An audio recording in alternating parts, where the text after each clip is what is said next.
사랑하는 성도 여러분, 우리는요, 예수님의 신부입니다.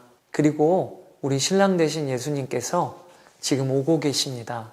결혼식을 여러분 준비하십시오. 요한계시록 19장입니다.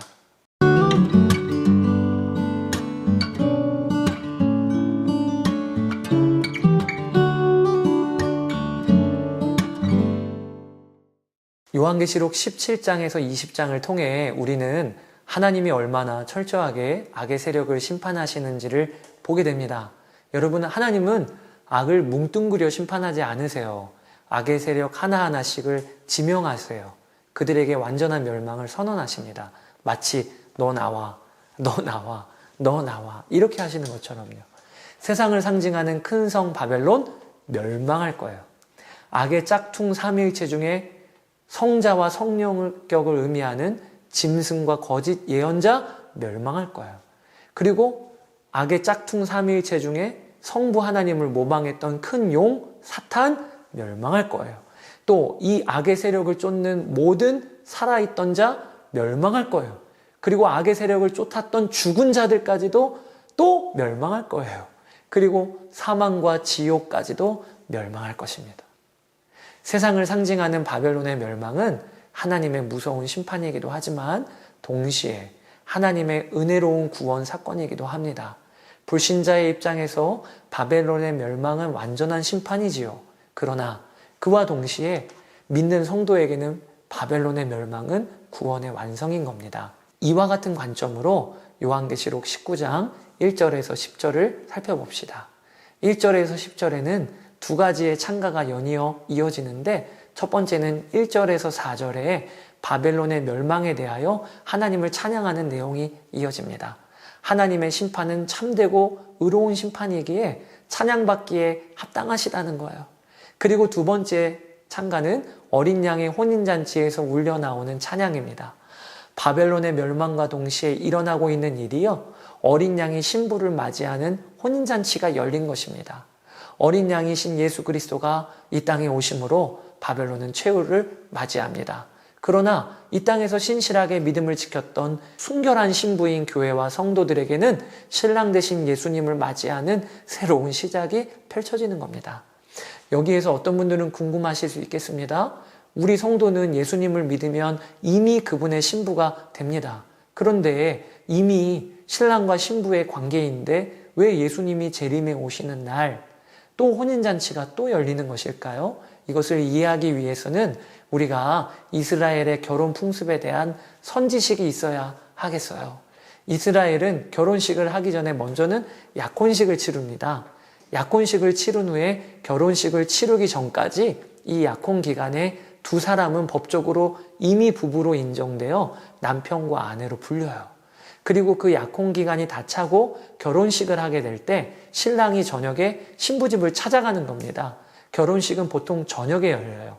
그리고 신부를 신랑집으로 데려와 결혼식을 치르게 되는 겁니다.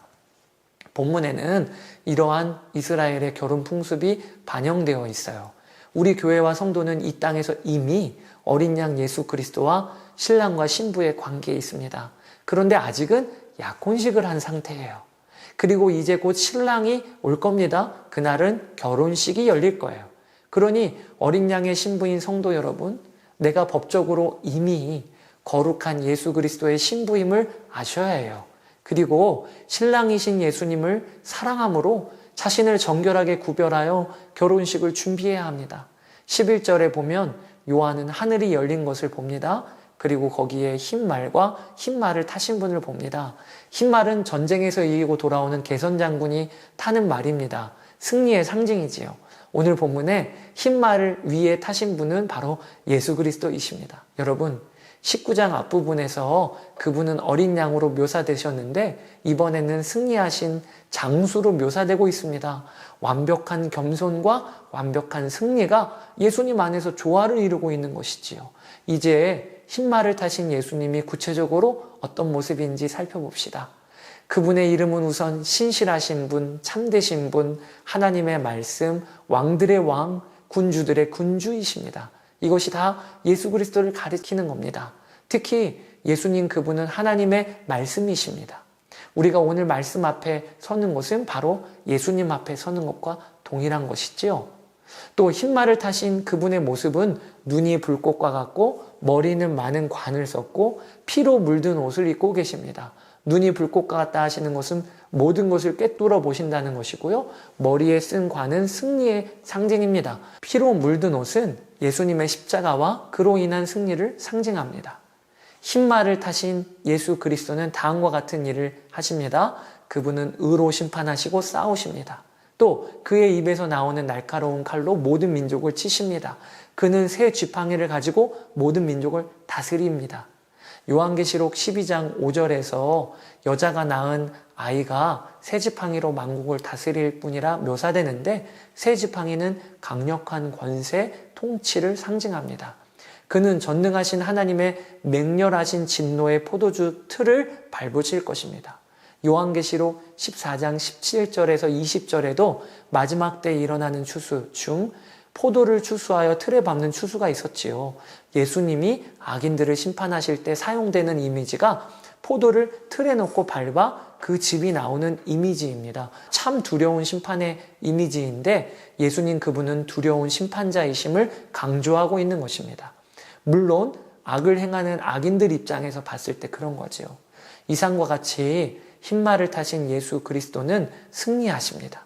그분에게는 승리할 수도 있고 아닐 수도 있는 가능성이 있는 게 아니고요. 이미 승리하셨어요. 그러므로 예수님이 다시 오시는 날은 이미 이루신 승리를 그분의 신부인 교회와 우리 성도와 함께 취하고 누리는 날이 될 것입니다.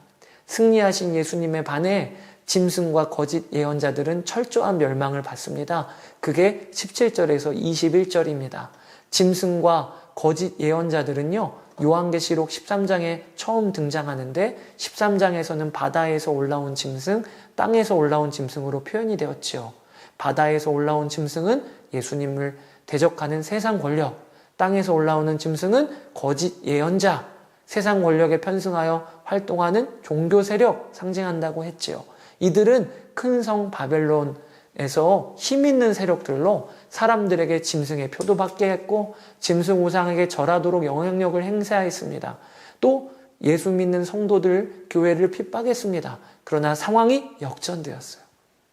흰말을 탄 예수 그리스도께서 이기셨기 때문입니다. 짐승과 거짓 예언자는 산채로 유황이 타오르는 불바다로 던져집니다. 여기 유황이 타오르는 불바다는 아비소스, 개역 성경에는 무저갱이라고 그 아비소스와는 구별이 되는 영원한 지옥을 가르칩니다. 요한계시록 19장은 이처럼 짐승과 거짓 예언자들이 심판을 받는 장면을 전쟁을 치룬 후 시체들이 누워있는 모습에 비유합니다. 여러분 어느 영화 한 장면 보셔서 알겠지만 전쟁을 치룬 후 참혹하게 죽은 시체들 위에 새들이 내려와서 그들의 살점을 뜯어먹는 장면, 그런 거 보셨지요? 그 그림이 오늘 펼쳐지는 거예요. 짐승과 거짓 예언자를 쫓았던 세상 사람들의 결국은 비참한 죽음이 될 것입니다. 그들의 시체를 먹으러 새들이 모이는 장면은 상상만 해도 끔찍한 심판의 모습이지요. 어린 양의 기쁨이 있는 혼인잔치와 살점을 뜯어먹는 새들의 잔치가 19장에 함께 기술되고 있는 거예요. 여러분, 어린 양의 혼인잔치에 서는 여러분 되시길 축복합니다. 또 우리가 알고 있는 그 누구라도 절대로 그 비참한 멸망에 빠지는 일이 없도록 오늘 우리가 부지런히 복음을 전해야 되겠습니다. 요한계시록 20장에 가서 뵙도록 하겠습니다. 우리의 삶에 가장 중요한 문제가 뭘까요? 아파트요? 또 자동차요? 혹은 자녀 교육이나 건강이요? 아닙니다. 가장 중요한 문제는요, 하나님의 철저한 심판에서 피할 길을 찾았는가예요. 예수 그리스도 그분을 의지하고 있는가입니다. 요한계시록 20장 살펴보겠습니다.